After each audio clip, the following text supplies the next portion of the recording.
நம்மளோட ஹை ரேஞ்சில் நம்ம எல்லா காலாவஸ்தையிலையும் பார்க்கக்கூடிய ஒரு deficiency symptom calcium and boron. இந்த கால்சியம் டெஃபிஷியன்சி எதனால் வருது, ஃபஸ்ட்டு கால்சியம்னா என்ன, அதோட ரெமிடி என்னென்ன அதுக்கு இருக்குது அப்படிங்கிறத இந்த வீடியோவில் நம்ம பார்க்கலாம். இந்த கால்சியம் அப்படின்னு பார்த்தீங்கன்னா, இந்த கால்சியம் பிளான்ட்டுக்கு ஒரு ரொம்ப ரொம்ப இம்பார்ட்டன்ட். ஏன் அப்படின்னு சொல்கிறேன்னா, இந்த கால்சியம் ஒரு இம்மொபைல் நியூட்ரியன்ட். நான் நிறைய வீடியோஸில் நான் சொல்லிட்டு இருக்கிறது இந்த கால்சியம் பற்றி தான் ரொம்ப அதிகமாக பேசிகிட்டு இருக்கோம். இந்த இம்மொபைல் நியூட்ரியன்ட் அப்படின்னு சொன்னால், ரொம்ப புரிகிற மாதிரி சொன்னோன்னா, இது மண்ணில் இருந்தும் நமக்கு செடிக்கு மேலே ஏறி போகாது. முக்கியமாக இந்த கால்சியம் ஒரு பிளான்ட்டில் எங்கே கான்சன்ட்ரேட் ஆகும்னா, ஒரு பிளான்ட்டோட நுனியில் தான் அதிகமாக கான்சன்ட்ரேட் ஆகும். உதாரணத்துக்கு இந்த பிளான்ட்டோட நியூவாக ஃபார்ம் ஆகிற இந்த மாதிரி லீவ்ஸில் தான் உங்களுக்கு கால்சியம் அதிகமாக தேவைப்படும். அதாவது ரூட்ல இருந்து உங்களுக்கு கால்சியத்தை செடிக்குள்ள கடத்தும் போது டாப் அந்த டிப்ல இந்த கால்சியம் இம்மொபைல் நியூட்ரியண்டா இருக்கனால போய் சேராது. ஸோ இதுக்கு நம்ம கரெக்டான டோசேஜ் யூஸ் பண்ணணும். நமக்கு நல்ல நல்ல ரெமிடியல் மெஷர்ஸ் உள்ள ப்ராடக்ட்ஸை யூஸ் பண்ணலாம்.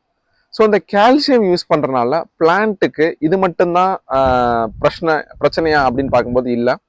இந்த கால்சியம் இல்லாத போது பிளான்ட்டுக்கு ஒரு ஸ்ட்ரென்த் இல்லாமல் போகும்.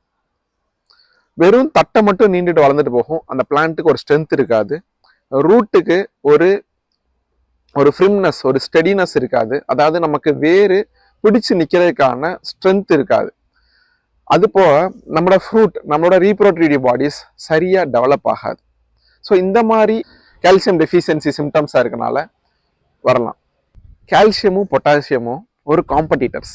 அதாவது நிறைய இடத்துல நான் காய் ஊற வேண்டி அதிகமாக பொட்டாசியம் கொடுத்துருக்கேன் சார், வெள்ளை பொட்டாஷ் கொடுத்துருக்கேன், சிவப்பு பொட்டாஷ் கொடுத்துருக்கேன், நிறைய ரீதியில் இருக்க பொட்டாஷ் நான் அப்ளை பண்ணியிருக்கேன், நிறைய பர்சன்டேஜ் அதிகம் வச்சு கொடுத்துருக்கேன் பொட்டாஷு, ஆனால் காய் இன்னும் ஊற மாட்டேங்குது அப்படின்னு சொல்லும்போது, இங்கே ஏன் இந்த பொட்டாஷ் பற்றி பேசுகிறோன்னா, பொட்டாஷ் நம்ம அதிகமாக கொடுக்கும்போது நீங்கள் எவ்வளோ தான் கால்சியம் கொடுத்தாலும் பொட்டாஷோட கை தான் ஓங்கி இருக்கும். ஓகே, பிகாஸ் இது ரெண்டுமே பயங்கர காம்படிட்டர்ஸ் தான். அப்போ நீங்கள் கால்சியம் உபயோகிக்கும் போது பொட்டாஷும் நீங்கள் உபயோகிக்கணும், பொட்டாஷ் உபயோகிக்கும் போது கால்சியமும் நீங்கள் உபயோகிக்கணும். அது மாதிரி உள்ள ப்ராடக்டை நீங்கள் காம்பினேஷனாக எடுத்துக்கலாம்.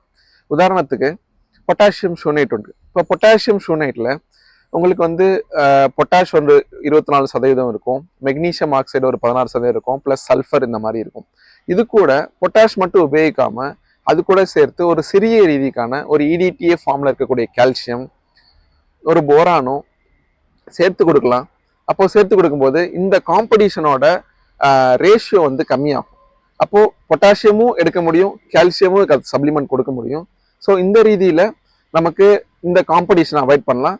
அது மாதிரி இன்னொன்று என்ன நினச்சிங்கன்னா, ஒரு டைம் நீங்கள் பொட்டாசியம் அதிகமாக அப்ளை பண்ணுற மாதிரி உங்களுக்கு ஒரு சுச்சுவேஷன் இருக்குது அப்படின்னா, நெக்ஸ்ட் டைம் நீங்கள் ஒரு ஃபோலியர்லேயும் சரி ட்ரென்ச்சிங்லேயும் சரி கால்சியம் போரான் காம்பினேஷனை மறக்காமல் நீங்கள் அப்ளை பண்ணணும். அப்போ அப்ளை பண்ணும்போது இந்த மாதிரி பிரச்சனைகள்லாம் வராமல் இருக்கும். ஸோ கால்சியம் அதிகமாக கொடுக்கும்போது நமக்கு இந்த செல் வால் ஸ்ட்ரென்தன் ஆகும், ரூட்டோட ஸ்ட்ரென்த் இன்க்ரீஸ் ஆகும், பிளான்ட்டோட ஸ்டெபிலிட்டினஸ்ஸு இதெல்லாம் இன்க்ரீஸ் ஆகும். அது போக பிளான்ட்டுக்குள்ளே நடக்கிற என்சைம் ஆக்டிவேஷன்ஸ் இதெல்லாம் மாறி வரும். ஸோ ஒரு பிளான்ட்டோட ஹோல் டெவலப்மெண்ட்டுக்கு இந்த கால்சியம் ஒரு தவிர்க்க முடியாத இடமா இருக்குது. இந்த வீடியோவில் நம்ம கால்சியத்தோட முக்கியத்துவத்தையும் கால்சியம் பற்றாக்குறை எதனால் ஏற்படுது அப்படிங்கிறத ரொம்ப தெளிவாக பார்த்தோம். அடுத்து வர வீடியோவில் கால்சியம் பற்றாக்குறை நீக்கிறதுக்கு என்னென்ன ப்ராடக்ட்ஸ் மார்க்கெட்டில் அவைலபிள் இருக்குது அப்படிங்கிறத நம்ம பார்க்கலாம். தேங்க்யூ.